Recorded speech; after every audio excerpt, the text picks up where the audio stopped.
పఠాన్కోట్లో ఉగ్రవాద దాడి సృష్టించిన భయం దేశాన్ని ఇంకా వెంటాడుతూనే ఉంది. ముందు మరిన్ని తీవ్రవాద ఘటనలు జరిగే అవకాశం ఉందని ఇంటెలిజెన్స్ నుంచి ఇన్పుట్స్ వస్తున్నాయి.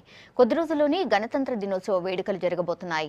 ఈ పరిస్థితుల్లో దేశం మొత్తం అలర్ట్గా ఉంది. భద్రతను మరింత పటిష్టం చేసింది సైన్యం.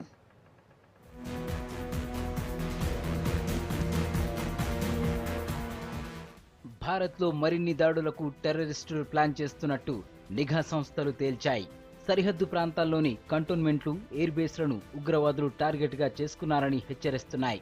ఇక రిపబ్లిక్ డే నాడు ఢిల్లీ సహా దేశంలోని వివిధ ప్రాంతాల్లో జైషే మహమ్మద్, లష్కరే తోయిబా లాంటి తీవ్రవాద సంస్థలు దాడులు చేయొచ్చని నిఘా వర్గాలంటున్నాయి.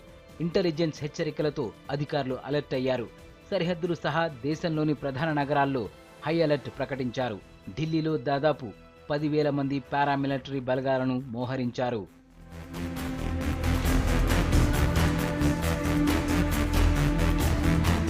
రిపబ్లిక్ డే సెలబ్రేషన్స్ కు ఫ్రాన్స్ అధ్యక్షుడు ఫ్రాంకోయిస్ హాలాండే చీఫ్ గెస్ట్ గా వస్తున్నారు.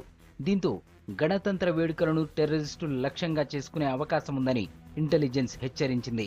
దాదాపు 15 మంది ఉగ్రవాదులు ఇప్పటికే దేశంలోకి చొరబడ్డారని భావిస్తున్నారు. వీరిలో 2 ఢిల్లీలోకి ప్రవేశించారన్న సమాచారం నిఘా అధికారుల దగ్గర ఉంది. దీంతో ఢిల్లీ మొత్తం సెక్యూరిటీ కట్టుదిట్టం చేశారు. ఉగ్రవాదులు డ్రోన్ దాడులకు పాల్పడవచ్చని నిఘా సంస్థలు హెచ్చరిస్తున్నాయి. సరిహద్దుల్లోని కంటోన్మెంట్లు, ఎయిర్ బేస్లలో హై అలర్ట్ కొనసాగిస్తున్నారు.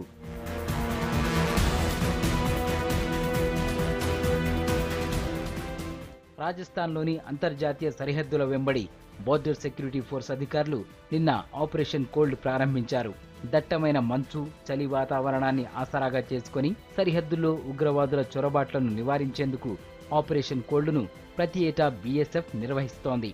జనవరి 17 నుంచి 30 వరకు జరగాల్సిన ఈ ఆపరేషన్ను పఠాన్కోట్ దాడితో 6 రోజులు ముందుగానే ప్రారంభించారు. ఉగ్రదాడుల హెచ్చరికలతో ప్రధాన రక్షణ స్థావరాలు, ప్రముఖ ప్రదేశాల్లో సెక్యూరిటీని టైట్ చేశారు.